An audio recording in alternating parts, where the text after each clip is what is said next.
Join us this episode of Chuffed Adventures as we tackle boat jobs, catch up with the local dogs, and battle some wild weather in the anchorage.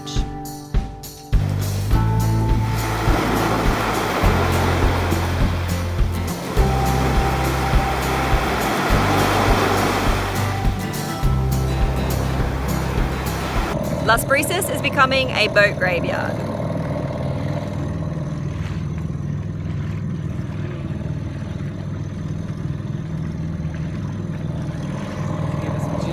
Yeah, woo, Merc is going good.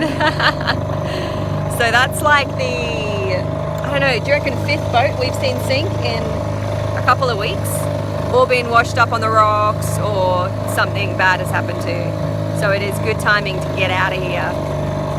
We were welcomed back to the Las Brisas anchorage with some crazy weather. After only a day on board, we had some hooligan in a motorboat trying to anchor and failing right in front of us. After his 4th failed attempt, we decided it would be prudent to stay on deck and fend him off as needed. It was also a good opportunity for a freshwater rinse.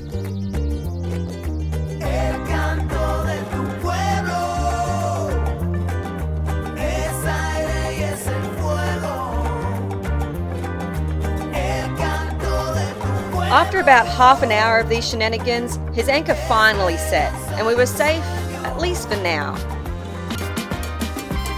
Although storms are never fun, they do offer a good opportunity to do some much needed laundry with some fresh water.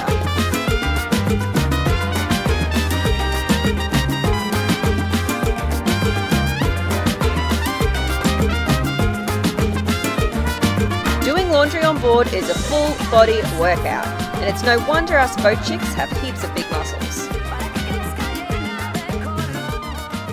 With that boat job finally finished, and in light of the recent storms, we decided it was time to review our spare anchor situation, just in case we ever had to use it.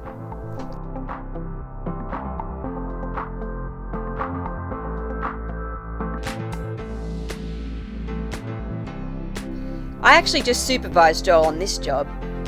Just kidding, I was actually doing some cost calculations. It was a good thing we reviewed our anchor situation because sure enough, another squall rolled on through. With our mantis anchor and 75 metres of chain, we were holding strong, but had to sit back and watch as our neighbours dragged on by.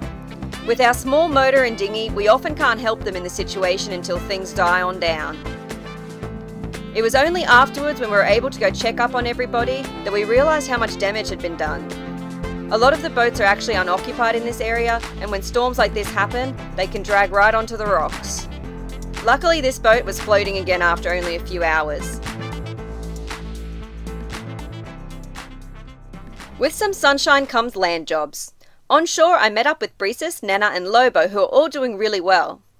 A local Good Samaritan actually paid for them to be desexed at my friend Steph's clinic, which is awesome news for the girls because it means no more babies. Oh, he's a good boy, right? Oh, yeah, hello, me. Hello. Oh, you got it. Oh, he's a good kid, huh? He's a good kid, yeah. So I'm just going to go meet up with Steph to do the final order, but things are starting to get a little more complicated. Spay Panama can no longer give us the surgical kits because they need them for some of their spay events that are coming up. So I'm going to have to order some, which will add to the cost quite a lot, but also just means we have to wait for them to all come in, which could take a little bit of time. Otherwise, we also aren't able to get the cat traps like we were going to get, so I have to look at whether we can order some cat traps. And also I keep getting questions from the locals about like whether I can cut the dog's ears to make them look better while we're doing the surgery and stuff, and I'm having to try and explain that that's, you know, not good for the dog and it's not possible. Anyway, but it will work and we're going to make it work, and hopefully we'll be able to leave in like 2 weeks to get it all done. So got lots to organise, lots to do. Okay, well Sheridan has decided to go into town, into the city there. It's a bit rainy and dreary, so I thought I would do a little boat project that we've been talking about for a while, and it involves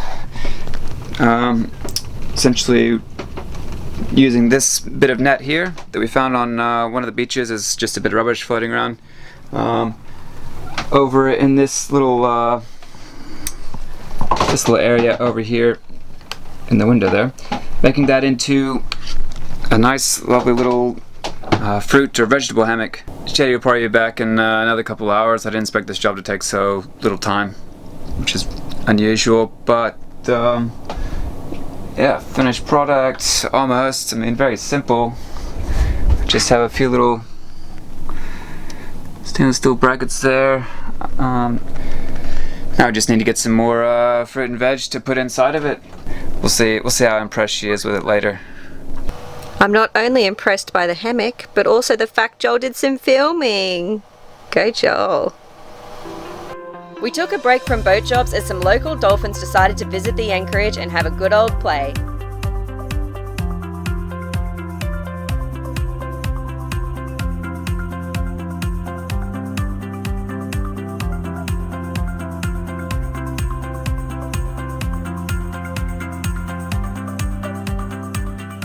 But the show must go on, and Joel was back at work dealing with our never-ending water saga.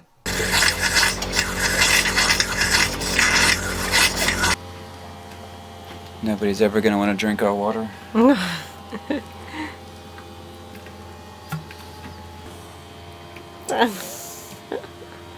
The first thing we checked was whether or not the water intake was blocked by blowing into the lines. Thankfully, it all seemed okay. It was hot work though on the boat, but thankfully a solution was soon to be found. Turns out we installed it back to front. And by we, I mean Joel. It's a team effort. Yeah. Oh no, maybe I did install it right. Oh no, I didn't. It was backwards. It was backwards.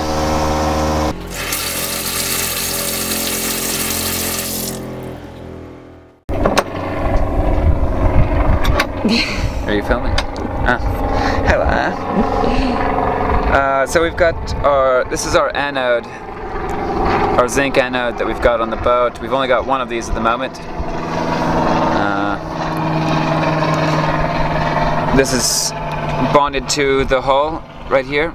It's going into this electrical wire straight into the hull here, but I don't know if you can see, but there's a lot of barnacle growth, but the zinc is not actually, this is about 4.5 months in the water now, and it's not actually corroding, which is not good because it's sacrificial, so it's supposed to be sacrificing itself as opposed to our aluminium hull. So I'm just going to try and clean up this wire a bit so it's not as corroded, so there's actually good current that's able to pass through. And then we'll check on it again in the future and see if she's actually sacrificing. But yeah, this just kind of dangles off into the water when we're sitting in anchor, and when we are underway we just pull it up and go where we need to go. Joel's just cleaned up the hull and the areas the connection was touching, and he's actually going to cut this back and replace it to make sure that there's definitely a good electrical connection, which will allow any stray electricity and things to go down to our sacrificial anode and hopefully corrode it instead of our hull.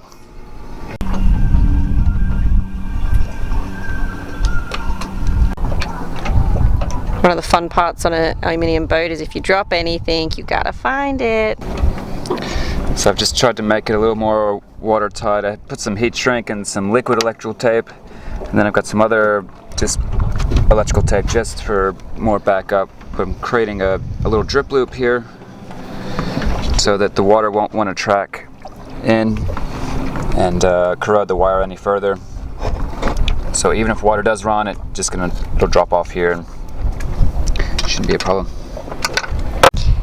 Joel's just tightening things up, but we did want to say a special thanks to everybody who watches our videos and gave us advice about corrosion and things like that on the boat. In particular, John, he sent us some really good articles on galvanic corrosion and electrolysis in aluminium hull boats. So that was really, really awesome of him. Helped us out a lot. Good on you, John. take all your feedback on board, so if you feel like commenting, let us know. We will check to see whether our anode is sacrificing itself as it should be in a couple of weeks. After a short reprieve from the weather, our old friend was back at it again, dragging all along the anchorage. We were worried he could catch our anchor or run into us, so we scrambled to get our engine going.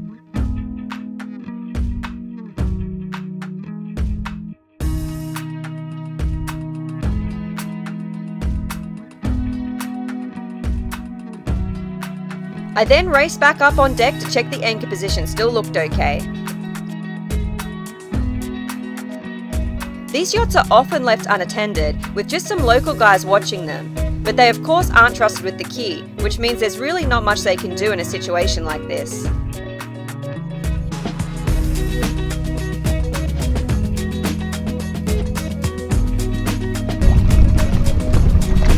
I reckon if they had our chain, we would have felt it more by now, because they're getting past us a bit, hopefully.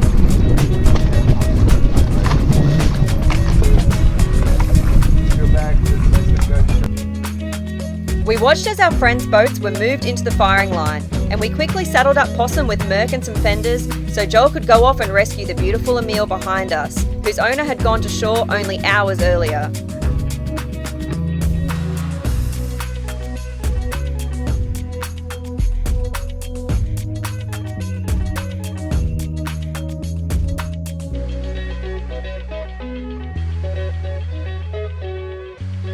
The local guy was asking Joel for advice, and all we could tell them was to go and get a bigger boat to help drag it away.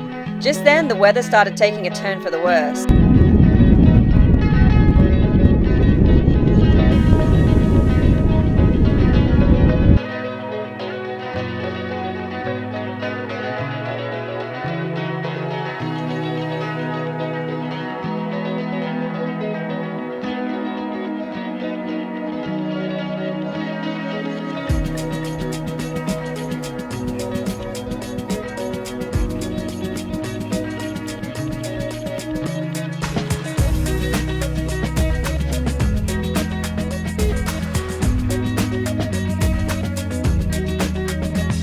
It was pure dumb luck that the boat passed within a metre of the bow of our friend's boat.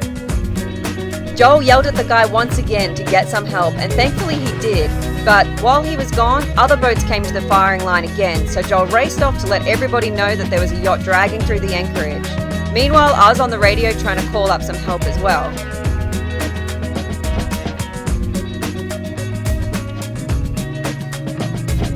Thankfully, a few of the local guys with water taxis turned up, and with their big motors were able to drag the boat away to a mooring ball, and Joel was able to return home knowing he'd done a good deed.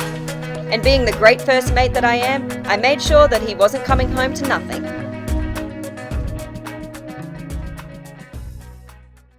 Join us next episode as we provision for our trip to Las Perlas, including getting lots of veterinary supplies. We also get more boat jobs done, including fixing old Merc and some canvas work. Hey Chuffed crew, just wanted to give all of our supporters and patrons a really big shout out because we've actually met and exceeded our donation goal for the mission Pearl Islands, which is really, really awesome. If you want to see where the costs went and what everything cost us, you can head to our website and we've got it all listed there. Yeah, so very excited to be able to treat animals with really good equipment and things like that. So it's really, really awesome. So thanks again, everybody. We're actually thinking of revamping our Patreon page a little. So if anybody's got any suggestions on things they'd like to see or that might make you want to be a patron, please let us know because we're always open to new ideas and suggestions. All right, guys, until next time, stay chuffed, everybody.